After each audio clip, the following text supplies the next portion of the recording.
Hey guys, what's going on? It's Jose Hernandez here. Welcome to my channel. And recently I've been wanting to be posting more weekly videos, and an idea that I've had for a very long time and I've wanted to do for a very long time is basically have a series where I just talk about comic books that I pick up every single week. And like I said, I've been really wanting to do this for a very long time. I hope the reaction is positive about it. I hope you like it, whoever's watching this. And basically what I'm going to be doing is I'm a Marvel Comics fan. I don't pick up DC Comics, so if you're here for DC Comics, you might as well click out the video now. I'm basically going to be going over my Marvel pull list every single week that I get from the comic book shop.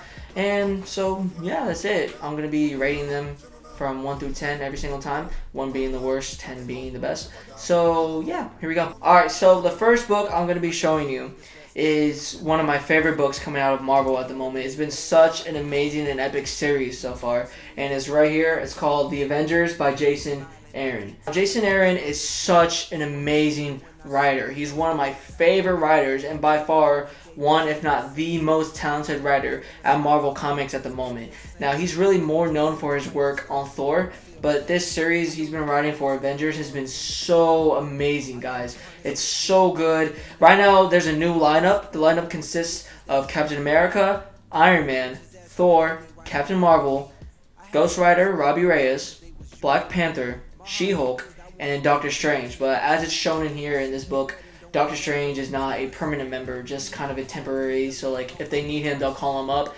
But for the most part, he's not just going to stick around just to stick around. So in the last few issues of Avengers, what it's been basically dealing with is the Avengers fighting this group of very powerful cosmic entities called the Celestials. And it was such an epic storyline, one of the best stories of the Avengers in a long time. And I really loved the story, and I really am digging this series so far. And this is such a highly recommended book from me. And on here it shows that David Marquis is the new artist for it, and David Marquis is such a talented writer. Here's some of his work right here. It's so good, guys. I'm such a David Marquis fan. I love his art. I love every single piece he does for Marvel. It's so amazing. Even if the story isn't good, David Marquis' art really just makes me forgive it just because of how beautiful the artwork looks. This book I give an 8 out of 10 because what it goes through is the Avengers' new base. Since the Avengers face off against the Celestials, they're now using a Celestial as their new headquarters, the inside of a Celestial,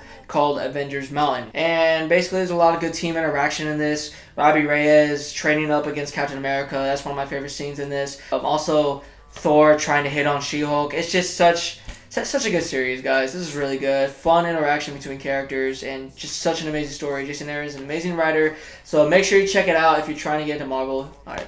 Next up, we got another book written by Jason Aaron. Such a talented writer once again, guys. And it's right here, Thor, issue number 5. Now, guys, Jason Aaron has been writing Thor for a very long time. I think his first Thor published book was in 2013. I could be wrong, but I'm going to say 2013 for now. And he's been doing such amazing, incredible work for the God of Thunder. He's really brought Thor to a more legitimate level, and he's brought in fans that don't really like Thor. Like, there have been people that don't really like Thor from before, but ever since Jason Aaron jumped on the title, it's brought new fans into the character, including myself. I was never really a Thor fan, but Jason Aaron really changed that for me. He's such an amazing writer, and basically what it's going through is Thor is still dealing with the battle of with the battle of the realms. It's such an amazing series, guys. It's so good. I highly recommend, especially this book, because this book shows in the future, because it jumps back from the future and present, the future to King Thor, where he's facing off against Old Man Logan, who's embedded himself with the Phoenix Force. Such an amazing fight scene, amazing art too. The art's really good, and like I said, the story's just great. I highly recommend this. I give this book about a 9 out of 10. Another one of my favorite series coming out of Marvel at the moment is right here, The Immortal Hulk, written by Al Ewing. Now, the Immortal Hulk is such an amazing concept because Bruce Banner is now back from the dead. He returned from the dead back in Avengers No Surrender, and depending on how you look at it, he kind of was never really dead. It's kind of hard to explain, but that's how this works. And what I really like about this series is that they brought the Hulk back to his old roots. And what I mean by that is back in the day, the Hulk used to only come out at night. He wouldn't only come out whenever Bruce Banner was mad. They started off with him just coming out at nighttime, and that's what they're doing in this series. And he's Al Ewing is really pulling it off. He's such a great writer. I've never really read any Al Ewing stuff. The only book I've really read that's by him is Avengers No Surrender, which introduced the Hulk back into Marvel continuity. But it's been such an amazing series, and this issue in particular, it's really dealing with the repercussions of the Hulk's fight against Sasquatch. He absorbed the gamma radiation out of Sasquatch, so he's no longer Sasquatch. He's just back to his human form. I don't really know his name. I don't really care about Sasquatch. But in this, also in this book, it's showing Bruce Banner dealing with his demons, and that figure that he's punching in the mirror right there, that's his father. For those of you that don't really know Bruce Banner, he grew up with a very abusive and alcoholic father.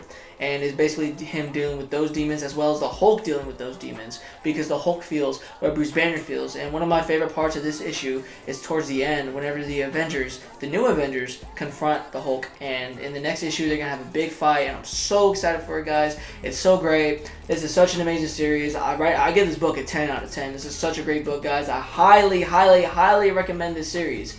Highly recommend the series. It's so good. In my opinion, is one of the best comic books coming out of 2018, period. And it's right here, Doctor Strange, written by Mark Waid. Now, I'm not a Mark Waid fan at all. I don't like Mark Waid. I think Mark Waid's an awful writer. His last series on Captain America was such an awful series. It was awful writing. At one point, it wasn't even about Captain America anymore. And then before that, his Champion series was just complete ass. It was awful, guys. He's just not a good writer, but I don't know what happened, but he's coming back, and this series is such a great series. From issues 1 through 5, which is this one right here, it's been showing Doctor Strange. In the first issue, he realized that he can't control magic anymore, and he doesn't know why. He's losing his sorcery. And so what he does is he travels to space, and he goes from planet to different planet, and talking to their Sorcerer Supreme, and learning new stuff from them, gaining new artifacts, going on different adventures. And what I like is that each book is a different planet, or 2 or 3 different planets, and it's so good, guys. Such a great narrative, such a great story. He really nails Doctor Strange's character right here. And Mark Waid, he's writing one of the best books coming out of 2018, period. It's so good, guys. I highly recommend. This book is a 10 out of 10 as well. Next up, we got a book that I'm kind of back and forth on. It's right here. It's called The West Coast Avengers, written by Kelly Thompson. I'm not really a Kelly Thompson fan either, but this book is really just more of a lighthearted and fun book. I'm not really about lighthearted and fun books, but I'm reading this one because it's West Coast Avengers, and I'm a huge fan of the old West Coast Avengers. Right now, the lineup currently consists of Hawkeye, Kate Bishop, Hawkeye, Clint Barton, Kate Bishop's boyfriend, Fuse, America Chavez, and some other guy. I don't really know his name. Oh yeah, another person that's part of the lineup is Gwenpool. I forgot to mention her.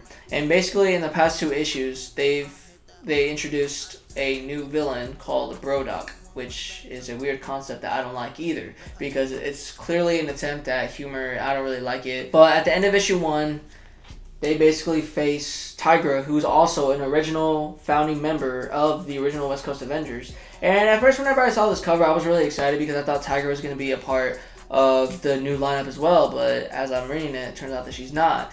That she's only controlled by the new villain that they introduced called Brodok. And me personally, I'm kind of back and forth on this. You know, some parts are humorous, some parts are kind of like forced humor. I'm not really a fan of that, but I'm still giving this a shot.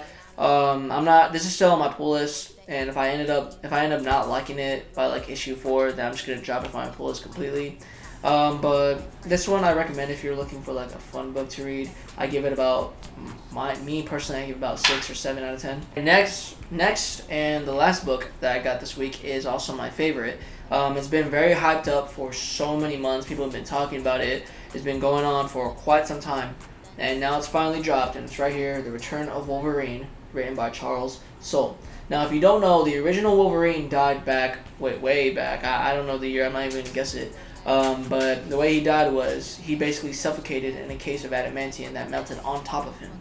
And so from there, the person that took up the Wolverine mantle was his adopted daughter, X-23, also known as Laura Kinney. And I think that she was a very good fit for carrying on the Wolverine mantle. You know, who else but his adopted daughter, you know what I mean? And right now, he's back. He returned back in Marvel Legacy, the Marvel Legacy one-shot written by, once again, the talented writer Jason Aaron. and now he's back. This series, it's a mini series, which is all, I think it's like 5 or 4 issues, which is literally all just Wolverine coming back into mainstream continuity. I know one big thing that's been a complaint amongst the Marvel community is why Marvel is dragging this out so much. I personally agree with that, because not only did we have the Marvel Legacy one-shot, we also had all those random pages in different types of comic books, basically where it's showing like where Logan's at. It shows him traveling across the United States, shows him trying to meet up with Captain America, it doesn't happen. It shows him trying to meet up with Thor, it doesn't happen. It just shows like a bunch of that, and then next thing you know, it showed the Hunt for Wolverine one shot, which everyone thought like, okay, he's coming back in this one. But then next thing you know, they announced a whole another 4 different mini-series, which were under the title of Hunt for Wolverine, where all these teams just went across the United States trying to find Wolverine. And then after that, we had another Hunt for Wolverine one-shot called Dead Ends, where basically all the teams came together and talked about what they found, and it basically came to, we couldn't find Wolverine. Now what do we do? And now here it is once again, another mini series about the Return of Wolverine. But this is actually really good. It also introduces Wolverine's new power, where it's like flaming claws. Yeah, it sounds kind of dumb at first, but like whenever you read it, it makes a lot more sense, and it's actually really cool. Let me know if you guys like this type of stuff. If you do, that's great. Leave a like, leave a comment. Tell me if there's anything you suggest me doing when it comes to comic books. Like I said, I only pick up Marvel. If you tell me to pick up a Batman comic, I'm gonna tell you no. Like I said, I'm gonna be doing this every week. I'm gonna be trying getting them out on New Comic Book Day, which is every Wednesday, and if not that, then either Thursday or Friday, as today is Friday. So definitely let me know in the comments what you think. If this gets popular enough, then I'm going to start doing single issue reviews, but I'm only going to do them if people are going to watch them, you know what I mean?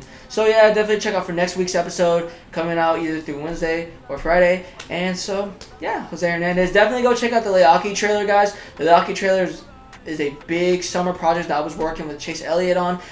I'm really proud of the trailer. The reaction from it has been quite overwhelming. I'm so happy. It really warms my heart to see the messages I'm getting, to see the reactions that the trailer is getting, and it's so great, guys. Thank you all for those of you who supported. And like I said, if you haven't seen the trailer yet, definitely go check it out. Please go check it out and share it with everybody. So yeah, that's all I have for you guys today. Thank you. Make sure you subscribe, leave a thumbs up, follow me on social media. Thank you. Bye.